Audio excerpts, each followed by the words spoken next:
Good evening and welcome along to the Monday night edition of the Rangers Rabble podcast. I'm Davey and I will be your host this evening. So this is your chance to dissect all the drama from yesterday's 3-3 draw against Celtic. But for you, was it a missed chance or did we rescue a draw from the clutches of defeat? Was Wright starting the wrong move?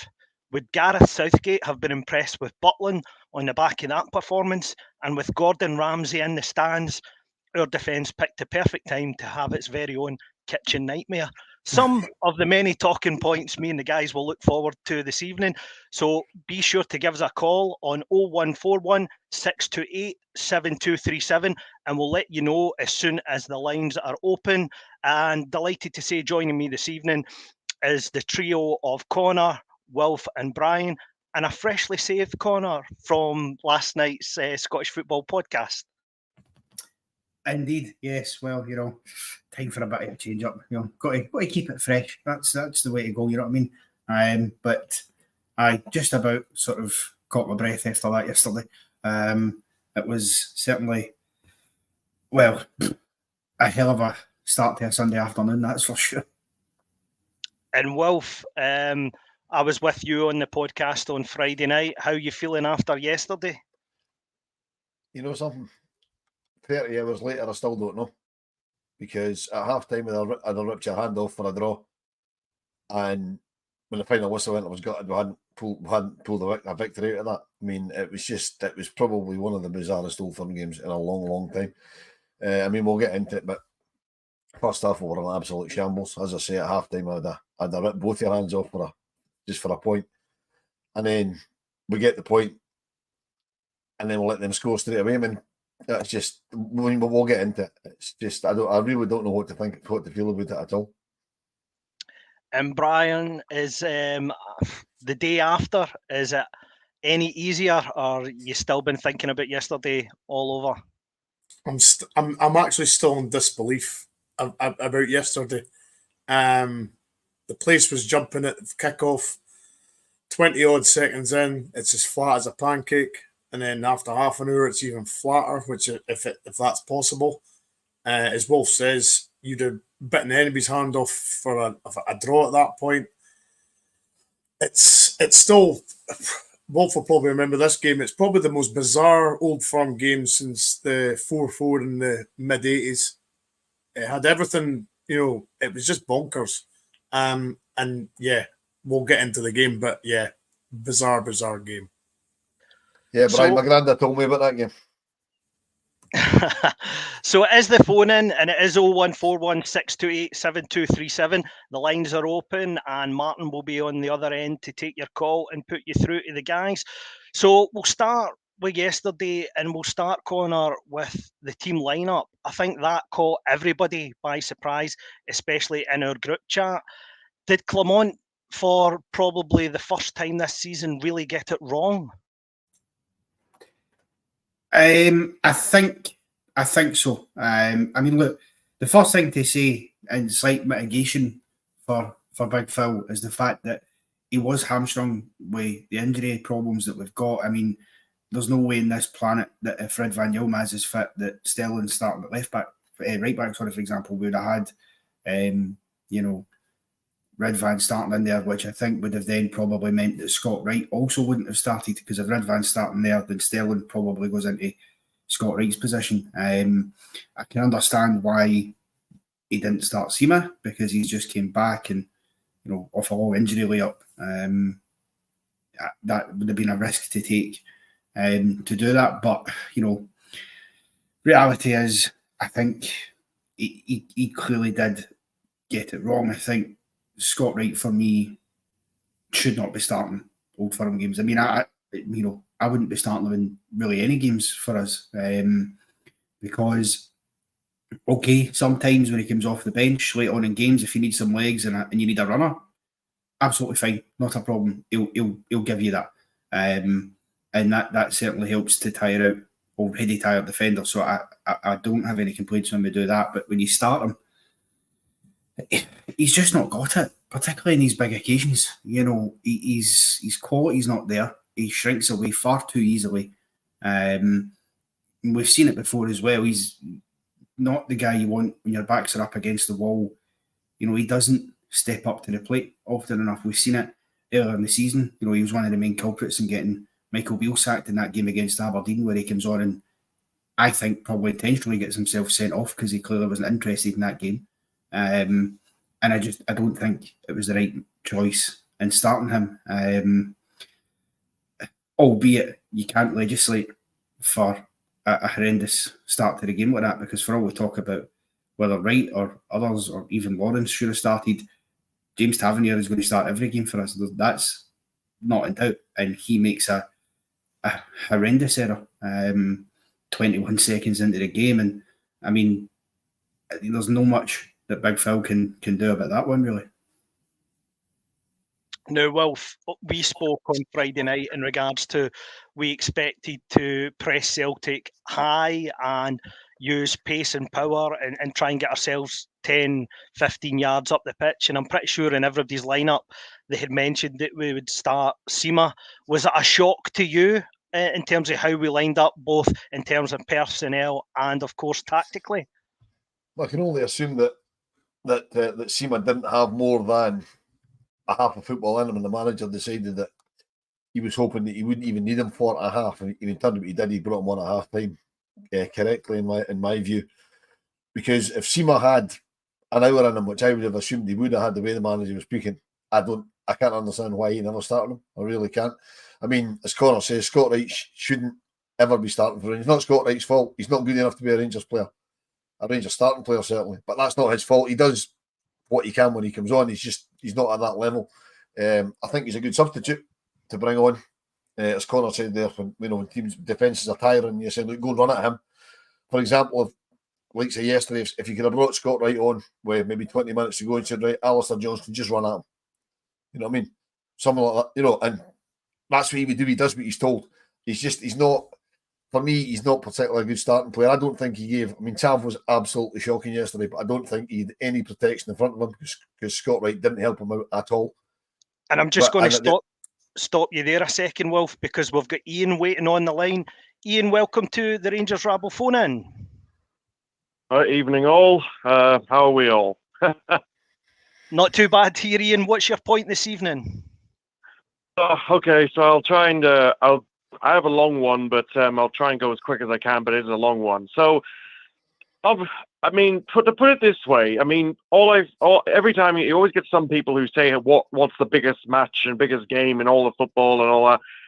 I would just show all those people that game yesterday and the absolute mental limbs, everything from the crowd onwards, and from anyone watching, and say, tell anyone to rival that, because I genuinely could not, I could barely utter, after the end of the game, I could barely utter a sentence apart from small talk. I was mentally, physically gone. I could not, I just couldn't utter anything after that, because it was literally like the definition of a roller coaster. And the only thing I could really say is, they always say that certain moments make a coach, a manager, or a corner man in boxing and all that. We can, look, we all can maybe have our opinions about the start lineup, but whatever Philippe Clement said at half time, it's moments like that that make a manager. And whatever he did, whatever he said, whatever he told them to do, give him his due. That's why he's our manager, and that's what, and not like his predecessor and all that, because they just can't. It was like night and day, those two matches. And of course, I was knocked for six after the first 20 seconds and all that, and it generally looked like that goal was like it knocked them for the whole first half. I generally felt like, I watched it back twice today and thought that was generally what I thought. And then the second half, we get the penalty, which they've whinged about again, which they always do. They always whinge about anything. I mean, good God, they whinge about anything given against them. And then, I would have criticised Tavernier, but he made up for it by scoring the penalty. And then, Sima, I hope whoever's in charge of the negotiations is on the phone to Brighton today, saying, right, can we negotiate something? Because it would be a crime against football if we don't. Well, Brian, I think that where Ian was going there, I think we just lost him there. I think where he was going is the fact that he wants us and would like us to spend the vast majority of our summer transfer budget on Abdul Asima. At the moment, can we afford to do that? Because for me, playing devil's advocate here, it does look as if we are short in specific areas. I think if you look at the centre of our defence yesterday as a prime example, and in recent weeks, we look powder puff to a degree and we're very susceptible to the ball over the top. There's a distinct lack of pace and physicality there. So what's your take on that? Well, yeah, I've been harping on about the centre of defence for a long time, and it's a position I feel we've been weak in for a long time. Is Ian back, is he? Yeah, I think you're there, Ian. Yeah. Sorry, I have no clue what happened there. My phone's been weird today. I'll go as quick as I can in case it happens again. So my point is, yes, I was on SEMA before I cut out. Just do whatever you can to try and do something to get him again. Obviously, I'm not going to lie. My utter deflation went when they put it back to 3-2. I genuinely was like thinking for 2 minutes that that's it, we've blown it. Like they're going to walk away again with another win at Ibrox. But then I just thought, as soon as 8 minutes went up, I thought, right, you guys have got 8 minutes to save this season. Otherwise, I was going to lose complete confidence in this team after all these months. But then, you know what I'm going to say, and this is my biggest positive, Rabbi Matondo, take a bow, man, because that is the kind of goal that's going to be remembered. That's the kind of goal that kids today will be trying to replicate. That's the highlight reel that we all watch as kids and think when we were kids once and think that's the goal we want to replicate. Not these pass Pep Guardiola football and all that, those type of goals. Zidane, 2002 in Glasgow. Those goals are the ones we all remember and watch to this day. And there's been it was mixed emotions for me afterwards, but I feel like after thinking about it today, the positive is we play Dundee on Wednesday, and I still feel like this is in our hands. And I would be more angry if I was them for the fact that you blew a lead twice. If any team I support blows the lead twice, I'm angry. So the fact that it happened to them, they should be angry. Like I would be more angry if it was me, but then they're just going to cover up in any way they can. But man, one of the games of the season, but I was emotionally drained yesterday. I'll put it that way. That's what these games do to you. Yep. So on Ian's point there about being emotionally drained there, Brian, do you think that psychologically the fact that we haven't had a positive result against them in terms of a meaningful victory in the league for quite some time is weighing heavy on some of these players? Frankly, yes. And I think that's purely because a lot of these guys have been there too long. As I said to you before, I've harped on about the centre-half problem for a long time. I think Goldson was getting a lot of criticism yesterday, and rightly so. I've tried to back him as much as I can, but there's a time and a point where you just think, no, enough's enough. And for me, I've reached that tipping point now with Goldson. I'm not quite there yet with Tav because of his output. He gives us a lot going forward and goals and stuff. I appreciate that he's a defender and that's his primary sort of his job, but he gives us a lot going forward, so you can kind of balance that. You can say, right, okay, he gives us a lot of output. Okay, once or twice he lets us down defensively. But I think the centre-half position is becoming a real issue now. The options aren't very good. We were always told that Suter was going to be the replacement for Goldson when Goldson moves on. I think this is a perfect summer now for Suter to take that mantle on as Goldson's replacement and get a left-sided centre-half in now and move forward. Simple as that. So, Ian, just before we let you go there, you were obviously speaking about Abdel Asima before you got cut off. Now, bringing him from Brighton will certainly cost us a pretty penny. In terms of you, would you be quite happy to sacrifice the majority of our summer transfer budget to bring him here? Or do you think that we have to be careful because there's areas of the team that need major reconstruction come the summer? That's a good question, but I'm glad I'm not the guy in charge of having to make that decision and all that. But I'm normally more pragmatic, but it's just I look at what he's given us this season, and I just think it would be difficult, obviously, because I know Brighton did pay more than at least 10 million for him initially, but I just feel like, does he want? I mean, is like if Brighton wanted him, he would have already been back. He would have been playing for them already. It's just, let him play somewhere where he's actually playing every week, and the fans adore. I mean, as soon as he came on, I was watching the match with two friends of mine, and they were like, we felt the lift of like, okay, he'll do something because he's been that good all season. Whatever deal can be worked out, would I sacrifice half? Like, okay, we don't even really know what the budget is because we don't have access to the books. But if we can at least, I don't know, get a sale or two just to help it, then fine. But that's up to the people who run the football club, and it's not our money. So, but yeah, as I say, I just feel like he's been that good this season. I think it would be at least let's try and negotiate with Brighton and see what we can come to. They're reasonable negotiators. They're not like they don't rip you off, but let's see where that goes. But just on a quick one on the defensive thing, I do kind of agree with Gold on the point of Golden and all that. I mean, I've always backed him, but I do feel like there's times and places for players to be moved on. And if he was moved on this summer, I wouldn't be surprised. I do think at times there's been moments where he's been caught, and I just think, oh yes, I still haven't got that out of my head. I mean, why put your arm up that high? You're gonna get. It's like robbing the bank without a mask on, like what he did yesterday. That's my description. No, it's a fair point. Well made, Ian. Thank you very much for joining us on the show tonight, and we'll speak to you again soon. Thanks. So, Wilf, I'm going to come to you on the point that Ian just made there towards the end in regards to Connor Goldson. There's certainly been a lot of chat in recent weeks in regards to his performances. He has been responsible for a lot of goals in terms of consecutive fixtures. We think about his performances against Benfica, Motherwell, even as far back Aberdeen at Pittodrie. He didn't cover himself in glory. Is he sort of beginning to play himself out the team? And with Balogun been sitting on the sidelines for a number of weeks now, is it the right time to refresh it, or do we stick with him and Suter regardless? I don't know what's happened to Connor Goldson this season, but I mean, it seems to be that he's getting bullied by, for want of a better expression, jobber centre forwards.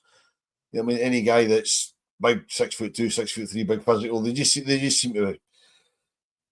seem to knock him out of the way. He doesn't seem to be strong enough against him. I don't know what it is. It's just something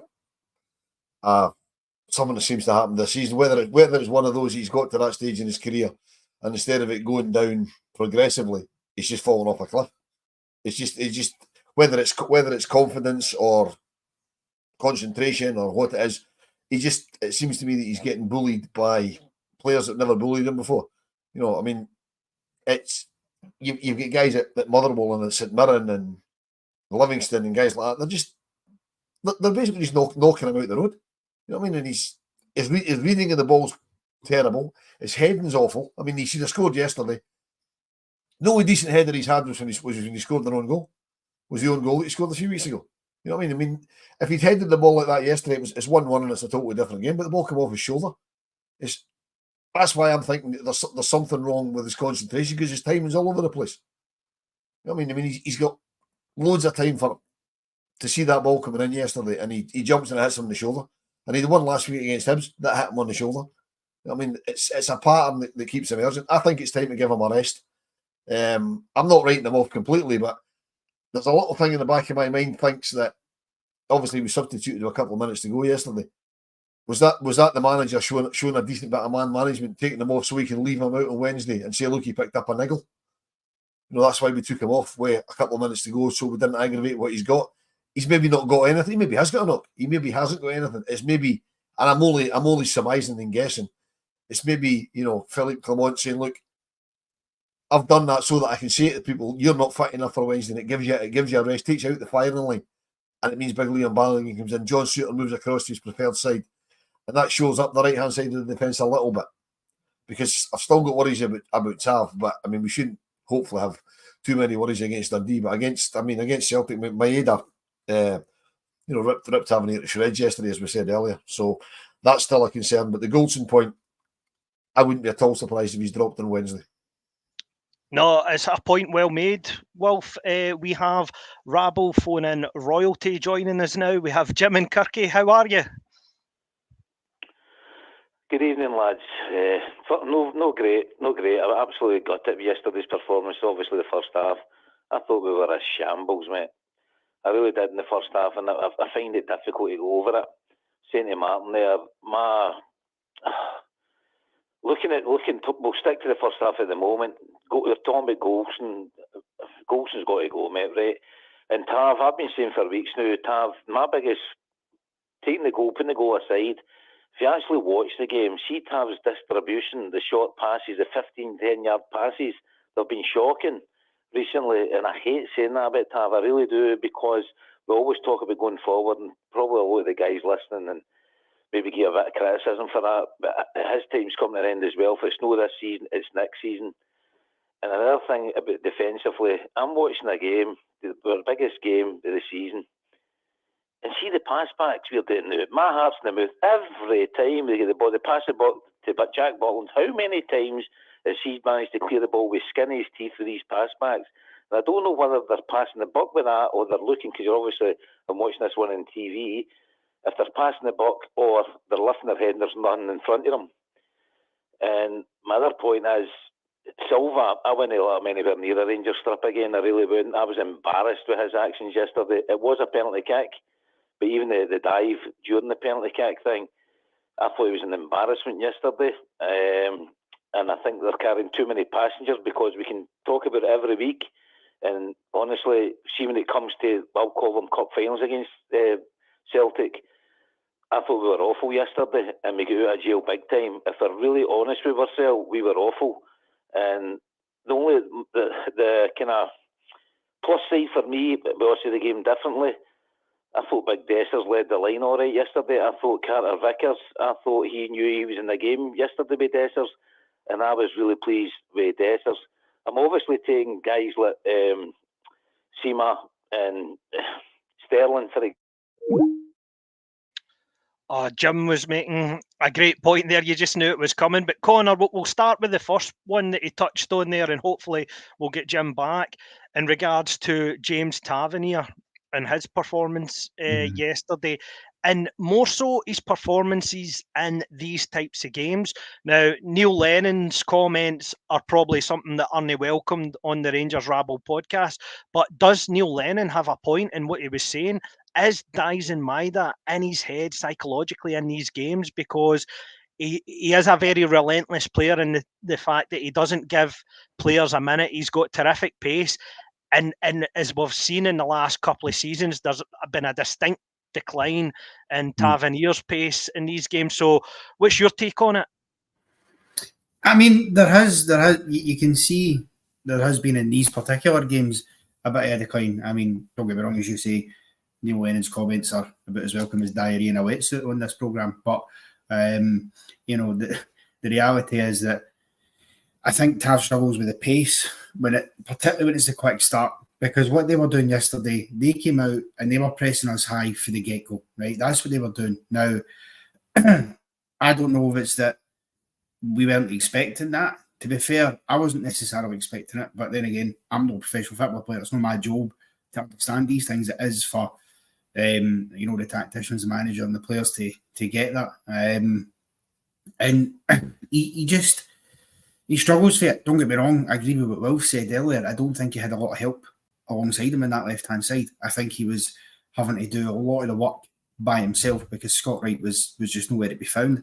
But, you know, it's moments in games where he's played in enough of these games now, right? There's a couple of players that I can kind of give a buy for yesterday. Guys like Diamonde, that's his first appearance. I get there being a little bit of nerves there. But Tavernier has played in so many of these games, big occasions. He's won in this fixture, he's lost in this fixture. He knows the levels that you need to get to and the intensity you're going to be at. And he should know, particularly, you know, the goal, he should know you don't get that kind of time in an Old Firm game. You just don't. You know, when he's putting his hands up, he's looked down, he's put his hand up, he's like, no, I've got it, it's fine, as if it's under control. He's completely ignoring the fact, not aware that he's got Maeda absolutely flying in behind him. And even in it as well, be a bit smarter. I mean, to me, once he does spot Maida, there's two things I think he should do there. Either you try and play it for a corner, play it to the keeper, or see if he just shifts his body shape slightly and just gets across Maida. Then Maida's just going to come through the back of him, and that would be a foul and a free kick to us. But in those situations, he seems to make the wrong decision quite often. I know the point about his distribution is a fair point at times. That being said, though, I do slightly disagree with Jim in terms of I don't see Tavernier going anywhere. I think he'll be here next year, possibly even the year after, because for all the foibles that he has had, you can't deny what he has done for the club. I mean, he has become the highest scoring British defender in history. You can't take that away from him. I think what he needs, and I think what Clement might look at is, can we get somebody out in that left-hand side who can sort of help cover a lot more of the defensive side of things and allow to have more freedom going forward and to do what he's actually good at? Because the bizarre thing about James Tavernier is he's a defender who's not really that great of a defender. He's, far better as a winger almost than a defender. And I've not really seen us ever attempt to do that yet. I don't know why, because there's been, I think, 3 or 4 managers now in Tavernier's era at the club. None of them have tried to do that tactic. If it was me, I'd bring in another left back, and then I'd see about maybe changing it and let Tavernier play more as a sort of wing back, and allow somebody else to take care of the defensive duties. Jim, can I come back at you with a point? Now, obviously, you were speaking in regards to the pass backs that Butland's been getting. I don't think he's the best with his feet. He's comfortable enough, but I don't think he's a great sort of footballing type sweeper keeper. Do you think all the recent media hype and pressure and the fact that Gareth Southgate was at the game yesterday is hype that we don't need and Butland doesn't need himself? And has that perhaps affected his performances in recent weeks? Davey, I'm not going to criticise Butland. I'm criticising the defenders for it, because I saw it wasn't even, I think there was one as well, correct me if I'm wrong again, it was at Easter Road a few weeks ago. I think it might have been the Scottish Cup tie. I think there was at least 2 pass backs. And I think some of the defenders, like big goals, I think they're kind of passing the buck. That's how I read it. My only slight, I'm not going to criticise Martin at all. He's made a revelation. The only thing is, for me, and it will be a slight one again, maybe not make myself too popular again, is I think he should have done better with their third goal. I think, because one thing he is very good at is saving the ball with his feet as well, and I think he should have done better. But again, the defence, it shouldn't have came to that. I was absolutely, that's how I'm a bit peeved tonight, because I was so pissed off when we get back into the game. They go up the park and score. That's unacceptable. It's unacceptable. How you just kind of regroup, stay tight. Everybody says you're most vulnerable when you've just scored a goal. But for God's sake, that was shocking. It came for absolutely nothing. And I think there was 2, maybe 3 Rangers defenders there, and him then to get a shot. And my only criticism with Butland would be, as I say, I thought he should have got it maybe with his feet. The pass backs, I think it's the defenders. Is he the best with his feet? He can definitely kick the ball when it comes to his feet. Do you know what I mean? If he gets plenty of distance on it, I don't know how comfortable he is inside his head, but I blame the defenders for it. I think they're passing the buck. Our centre halves, I agree with the guys in the studio. I think the whole defence is shocking at the moment to get to the next level. I'm not criticising them. They've done well, and that's what I'm saying about Tav. Tav can't defend now, and what I'm saying about next season. Also, Connor's right. He will be there next season. All I'm trying to say is that these guys are not going to take us forward, guys. They are not taking this football club forward. That's my only point. Everybody has a sell-by date, and I think there's more sell-by dates coming, and I put Lundstrom in the same bracket. Again, I'm not criticising the way he's been playing. I'm saying I think... Oh, Jim and Kirky's been making tremendous points tonight. That was a great point. So that one in isolation, I'm going to take it round the 3s, and I'll start with you, Brian. John Lundstrom, deal or no deal? I mean, he's on a fair whack, isn't he? He's about 26,000, 28,000 a week.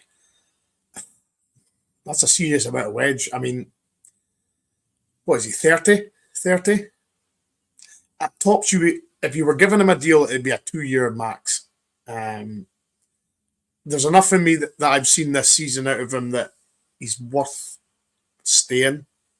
But I wouldn't give him anything more than a two-year deal. As I say, he's on a serious wedge. Although we're gonna have, well, of all the guys that are out of contract, I think it's collectively we're about 120,000 a week that we're gonna shave off the wage bill. But output-wise, I think everybody can agree that Goldson's been the revelation since Clement came in. I mean, he was utterly abysmal when Beale was the manager. But since Clement came in, Lundstrom's been the one that we've all looked to drive the team forward and, you know, get around the pitch and big contributions. For me, it'd be a 2-year deal max, but that would just be me. So just to let everybody know who's watching along, we're having problems with our phone lines. So the phone lines are currently off. So for the moment, Jim and Kirky was the last caller, and I'm very sorry that we cut him off in his prime because he was making fantastic points. And for everyone who's watching just now and those that will watch in the catch-up, Rabbi Matondo print available from Mazzala Designs. The link is in the description.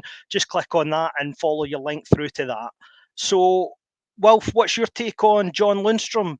Does he deserve a new contract in terms of his performances, certainly under Clement? But playing devil's advocate, Rangers have still yet to win a league title since John Lundstrom's been here.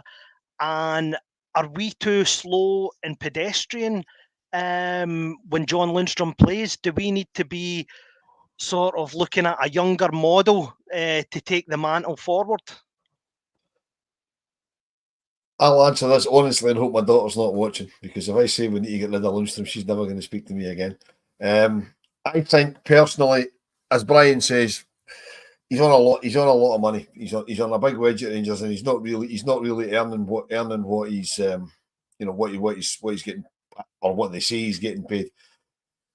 If it was up to me, what I'd be saying to John Lundstrom was, look, he'll be looking for a 2-year contract because he's still of an age where he won't accept a 1-year deal. So he's probably looking for a 2-year contract. So what I'd be trying to get him to take is a year-by-year option, and I'd basically giving him Ryan Jack's jersey, because Ryan Jack will be leaving, and Ryan Jack at the moment is a squad player that we use as and when we can, as and when we need him.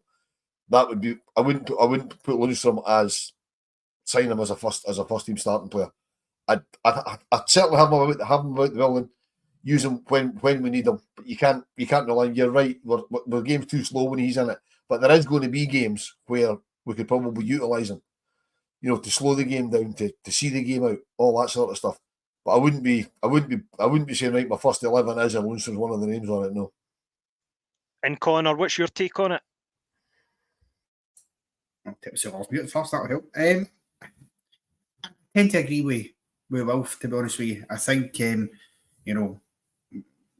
with Ryan Jack leaving, you kind of, as Will says, you kind of give him Ryan Jack's jersey, for want of a better term, as Will said, and see how you go. I think that the trouble is, yes, we haven't won a league title since John Lundstrom came. That is true.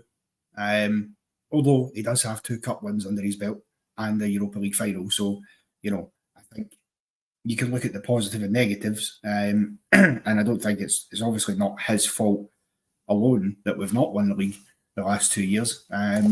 But I think he's probably done just about enough since Philip Clement came in to merit a new deal. But for me, it would be possibly a year's rolling contract. I think you would give him an extension to next year, and then based on whatever his performances are next season, look to extend it further, because he's no somebody.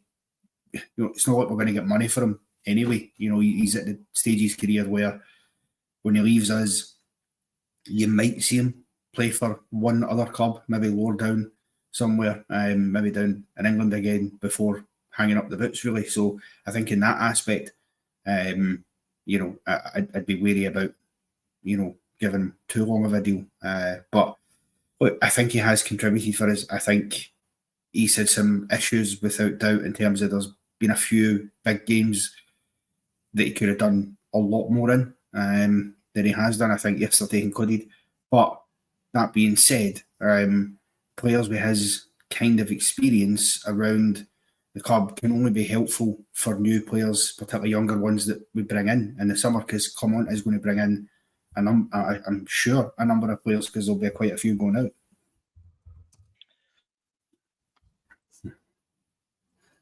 And you're on mute, Dave.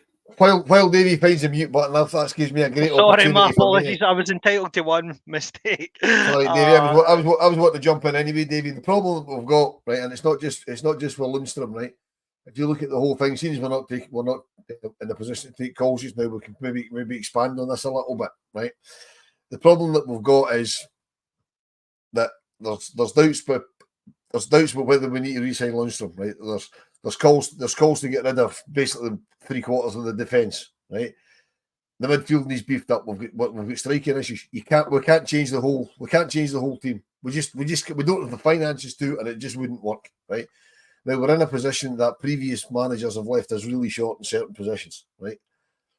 We don't have cover at right back, so that's an issue. So if we did do what people are suggesting, get rid of Tavernier, we need to bring in 2 right backs.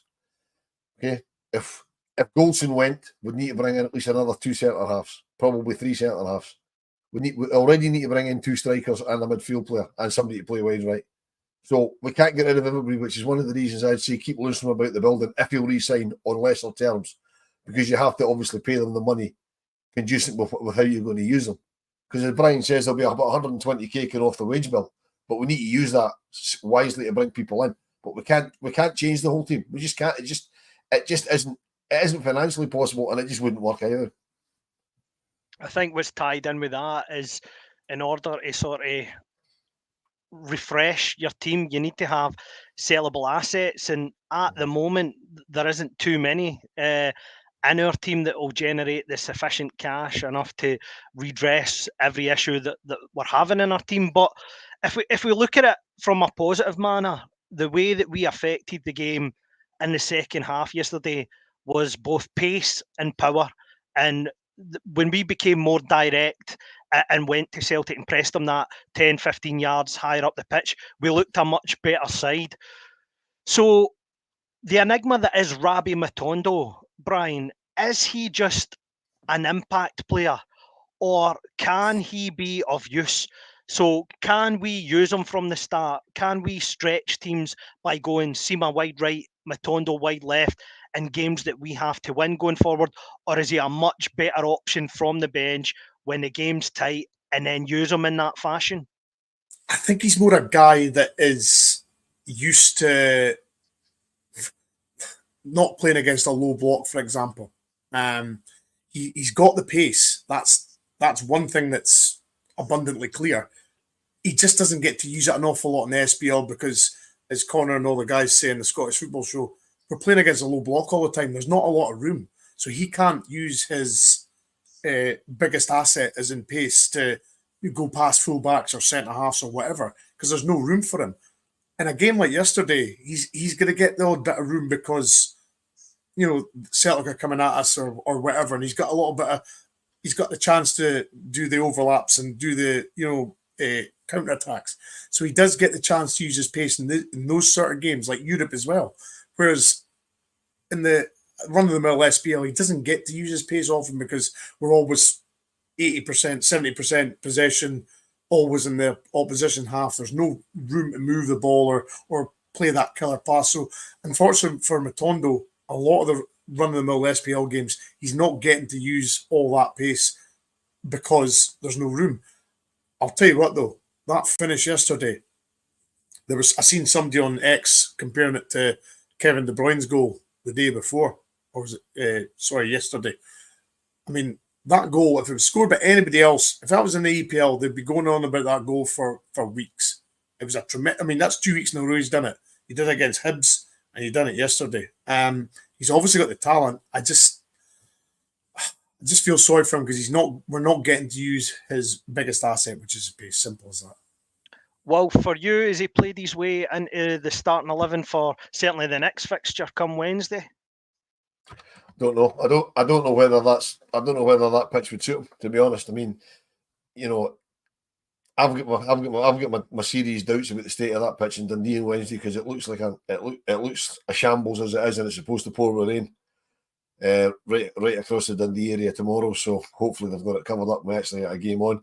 But no, he'll certainly be involved on Wednesday. I don't know if he'll start. It depends how many changes he makes. Depends how many changes the manager makes. And again, it'll probably depend if Ridvan's fit, because if Ridvan's fit, obviously Sterling gets moved up the park, and he might get moved, moved wide with Seema. And again, Seema's fitness as well. So you could have Seema and Sterling as your wide players on Wednesday night with Dessers down the middle, which is what I had for yesterday. But that was on the assumption that Ridvan was fit. But if he is fit for Wednesday, then you could have that scenario, in which case Matondo isn't going to get a start. But if Ridvan doesn't make it, then Sterling probably continues at left back. Matondo probably does get a start, because I can't see him starting with Scott right after yesterday. So, and it's all down to whether we've got a fit left back or not. And Connor, I think the contentious issue for everybody on social media yesterday before the start of the game was who played in the 10.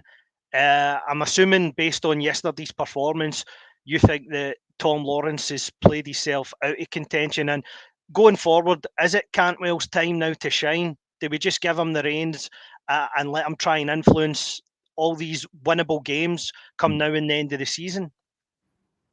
Yeah, I would think so. I mean, look, the thing is that I felt yesterday when Cantwell came on, he showed a bit more aggression, a bit more passion for it than I'd seen for Lawrence. And I'm not sitting here having a dig at Tom Lawrence, because I quite like the guy. I think we all do. I think we all think he is a really good player. But yesterday, for whatever reason, he wasn't there for me. I mean, Cantwell come on. I think, to me, that was the crux yesterday. The three changes that really shifted it was Seema, Matondo, and Cantwell. And obviously, Seema and Matondo are heavily involved in the goals. Matondo's is world class, so they get talked about more. But I think it's underrated what Cantwell brought, because he brought that bit more of a fight and desire, a bit of bite back as well at them. That way that he was sort of getting involved in wee tussles here and there, wee challenges. Even at the end of the game, you see him having a bit of a set to with Callum McGregor. And I know that, we're supposed to say that we don't like to see that sort of thing, but for your players, you do, because it shows that passion, that fight you had. That was him saying, no, you are in a game here. You're not just coming here and cantering this. And that was, by the way, part of their problem yesterday, because they came out in that second half and thought that they were just going to stroll in the park, which is part of the reason that they blew it.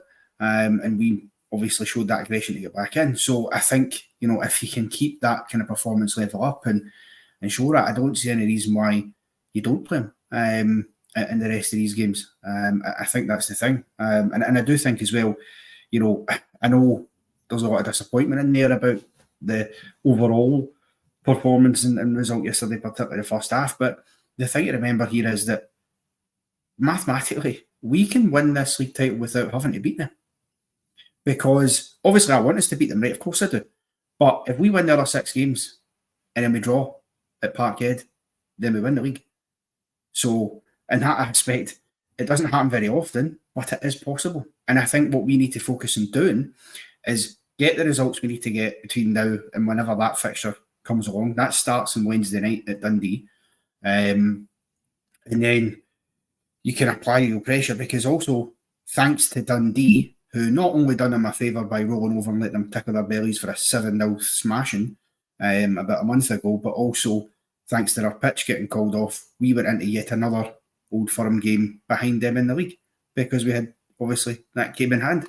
So get yourself in front of them in the league this time and make sure you apply the pressure. And I think guys like Cantwell, if he stays fit, can do that. I also think we shout out to Kieran Dowell as well, because I thought he done okay when he came on. It was good to see him, but I didn't even expect to see him in the squad yesterday. So seeing him back and looking good the way he did, that's positive, because he was looking okay before he picked up that injury. Now, I certainly think one of your points there is perhaps contentious, because I'm just going on the span of my lifetime on this planet, and I don't think I've seen Rangers win a league title without beating them. And there's nothing I would like better than to beat them at Parkhead and win the title. I think we've got it in us to win the title. Brian, do you concede the fact that Connor... Davey, that when we go to Parkhead, if we have the 2-point gap, then it's must win for them. It's must not lose for us. That's obviously you go into it with the mentality of wanting to win. What I'm saying is that if the same thing were to happen there as happened yesterday, and you take a point for that, then we are in the driving seat to go and clinch the league title. I agree with you. I've not really ever seen us win a title without beating them, but it is possible. And I'd love to beat them, but I'd also find it incredibly funny if we didn't beat them but still went on and won, the league title, because you can't polish a couple of games of football. You can polish the trophy that's in your cabinet. What would be more incredibly funny than that? And I obviously want to beat them at Parkhead as well, right? Is that we do see it, we do win what other games we go to Parkhead, don't lose, which would win us a title. We then get them in the Scottish Cup final and absolutely destroy them for beating them for the first time of the season. That would be epic. But let's worry about Dundee first. Yeah, 100%. So, Brian, we'll come to Dundee then. As I said on the Scottish Football podcast last night, I stay through here in Leaving, and I'm about 40 minutes from Dens Park. And the weather that's expected between tonight and tomorrow is to be absolutely horrendous.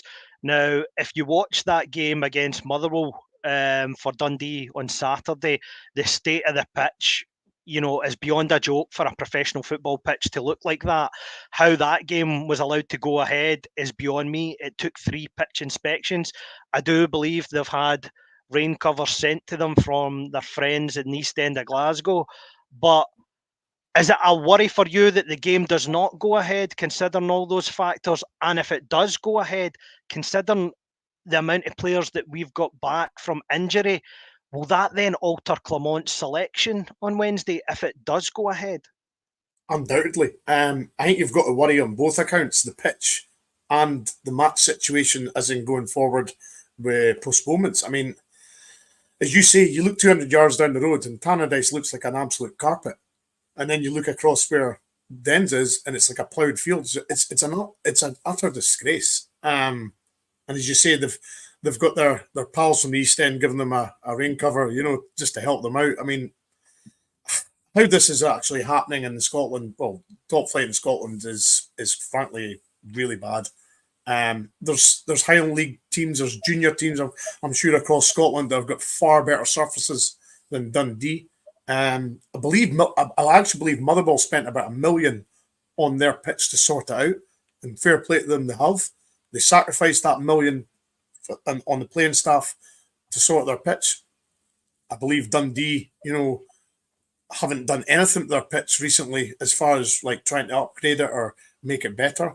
They've ploughed all their money into the playing staff. Now, surely there's got to be a standard set as far as a playing surface that for the player safety, home and away players, they've got to look after them. And as you say, when I heard that the game was going ahead yesterday, I couldn't actually believe it. I thought, you've seen all the videos and photos on the X, and you thought, there's no way that game's going ahead.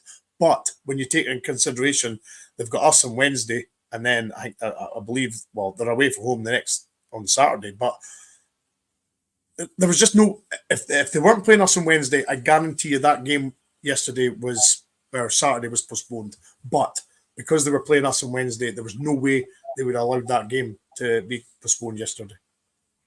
And a big thank you to YouTube member there, Davey1642, who joined the channel. Big welcome here from all the guys at the Rabble. Wolf, is it a concern for you that the pitch in Dundee, looking at the sports scene highlights, had more sand on it than Troon Beach?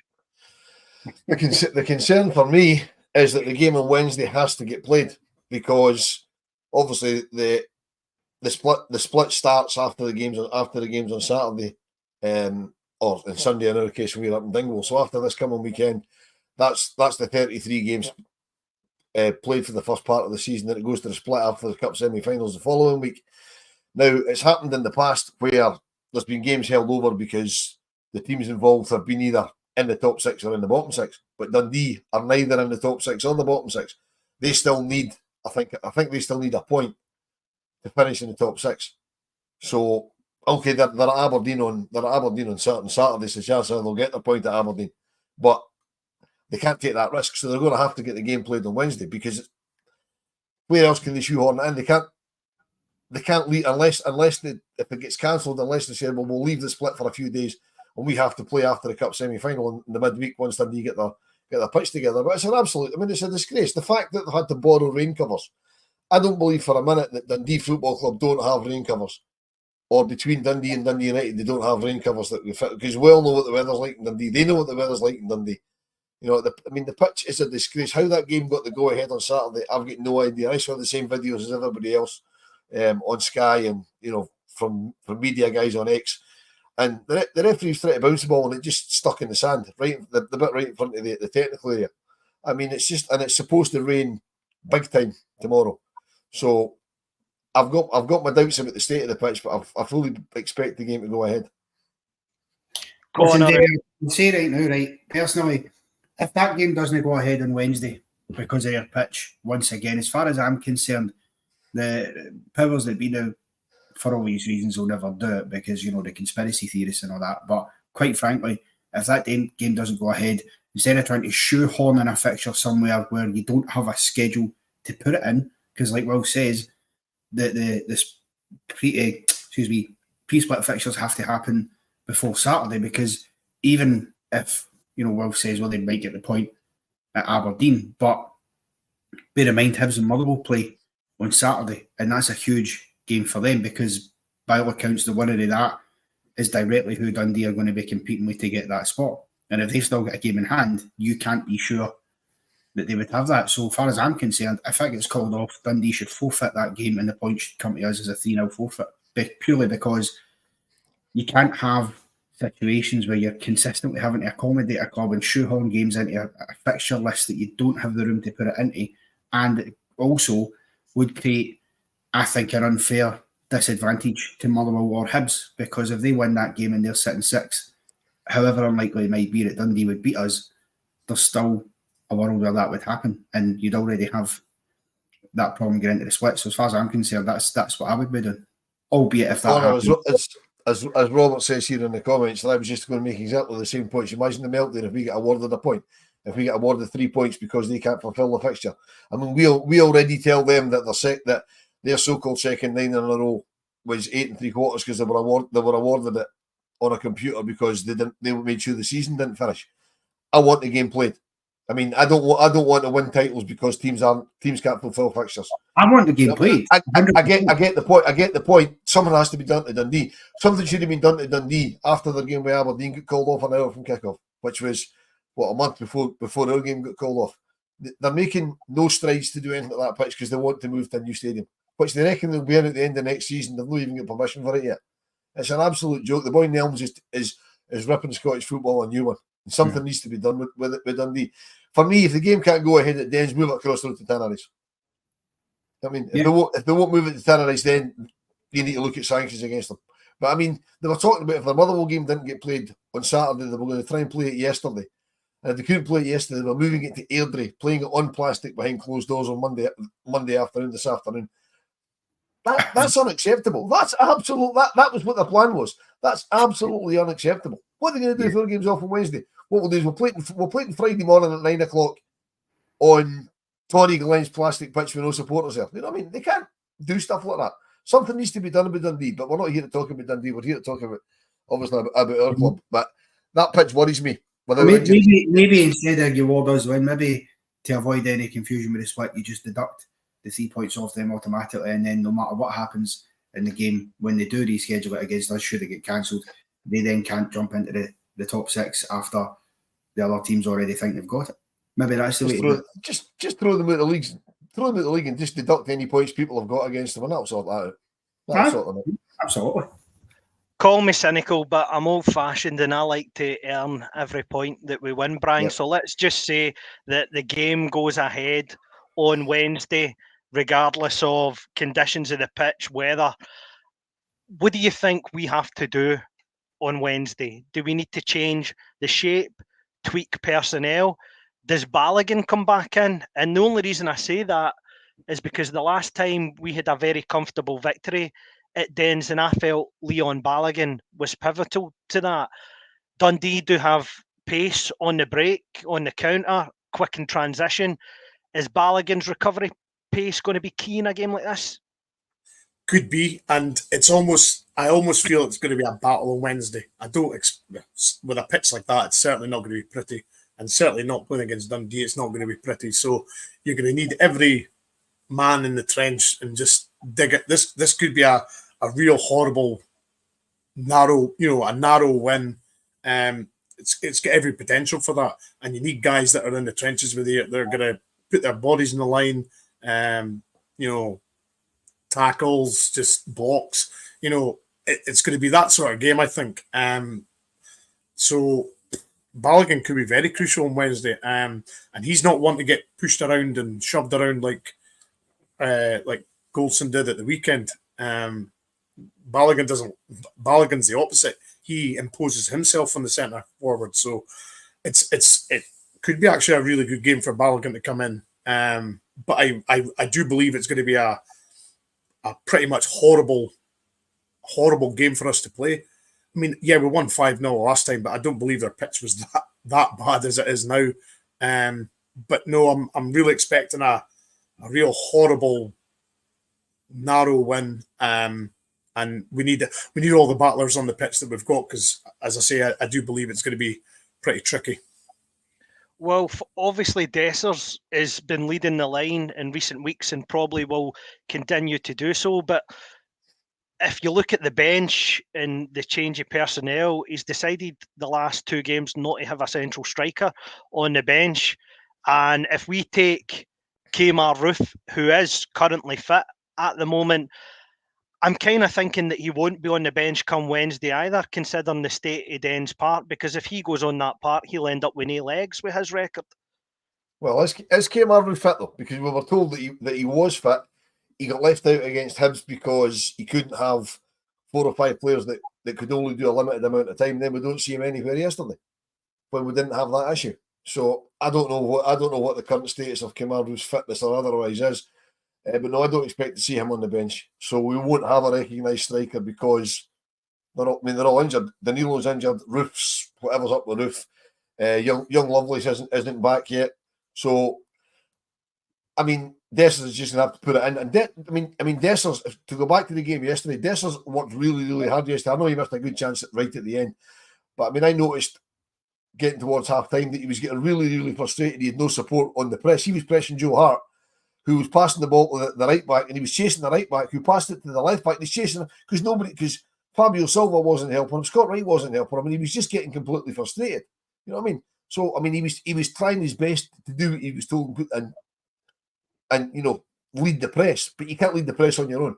So I think Dessers is getting better at working harder. He still misses a lot of good chances, but show me a striker that doesn't.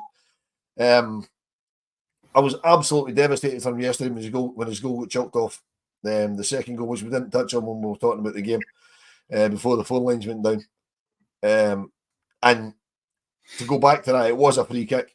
No if, buts, or maybes, but the referee's looking straight at it and he let it play on. So I don't know. I don't understand how far back they can go. How can you go back 80 yards to call a goal off a free kick that you watch the challenge and let it go? I don't really get that. But that's another issue. We could be here all day talking about that. Connor, I just want to touch on one last point. There was obviously another notable absentee yesterday who's now appearing in the front of milk cartons, and that is Nico Raskin. Is his Rangers career over? I mean, it certainly will be come the end of the season, I would imagine. Unfortunately, because I think when he first came in, there was a lot of hope for him. There was a lot of excitement around him. He came with some good buzz, but for one reason or another, it's just not really clicked for him. I think obviously the injury problems he's had this season in particular has not helped him. But I do think that his time's probably coming to an end. Well, we will see him again this season. I imagine he'll probably make a cameo appearance somewhere between now and the end of the season. But I think when the season's done, he's one that will offload. But see, that's the thing that frustrates me as well, though. We are looking at an injury crisis and all these players out. And then I'm constantly hearing stories about how well Yanis Hadji's performing on his own. Even Sam Lammers apparently has been doing quite well on loan. obviously we have no mechanism to bring these players back, but it is frustrating when you've got all these injuries and you've got a couple of players out there that are seemingly playing quite well at their loan clubs, but you can't touch. You know, so it'll be interesting to see what happens with those two. If either of them come back. For me, I'd probably take Hadji back before I'd take Lammers back, just because he was not pulling up any trees when he was here. But you know, Raskin, that's a good point for David P. Ryan Jack's the same. You know, he's popping up here and there and then disappearing. So there's obviously some issues there with both of them in terms of their fitness levels and staying fit. And Brian, I'll come to you quickly with this last point. Obviously, Ridvan is sort of struggling for fitness, and it might not be the game to risk him. So for the balance of the team, do we bring Borna Barisic back in for this game if Ridvan is not fully fit? I hope not. I really don't want to see Borna in a Rangers shirt again. I've tried to back him as much as possible, but this season for me he's been shocking.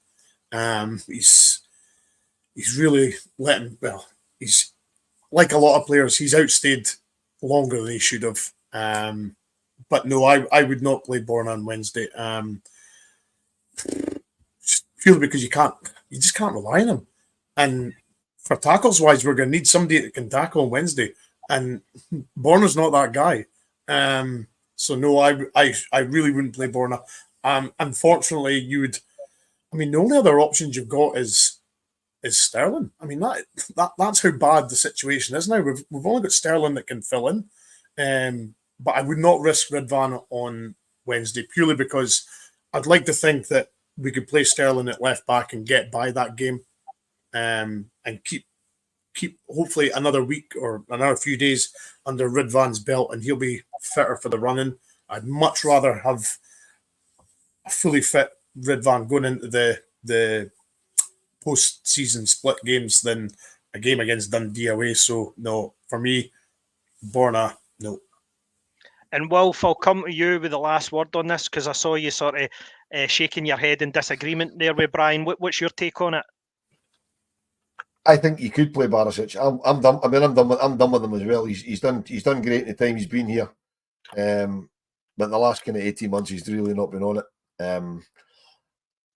I think Barisic could do a turn for us against Dundee because we won't be under pressure because they won't come and attack us because they just won't. They're just not that type of team. I don't expect him to start, but if the choice is Barisic to let Sterling play in the middle of the park or Sterling at left back, I'd play Sterling in the middle of the park every day of the week. I mean, if it meant playing Sterling in the middle of the park, I'd even go three at the back with Balogun, Suter and Coulson, but he's not going to do that this late in the season. He's just not going to do that. So if he wants to four at the back and the only option we've got for left back, as somebody put in the comments, he's on the books. If we have to play him, we have to use him. And it wouldn't be my ideal choice. But if we do need Sterling further up the park, then you're probably going to have to play him. Well, that's very true, and we'll see come Wednesday. So please join us for the pre-show on Wednesday. We'll have pre- and post-match reaction. Thanks for everybody who joined us in the comments. Thanks to those who called in, Ian and Jim and Kirky. Please like, share, subscribe, all that good stuff. And we'll hopefully see you come Wednesday. Good night.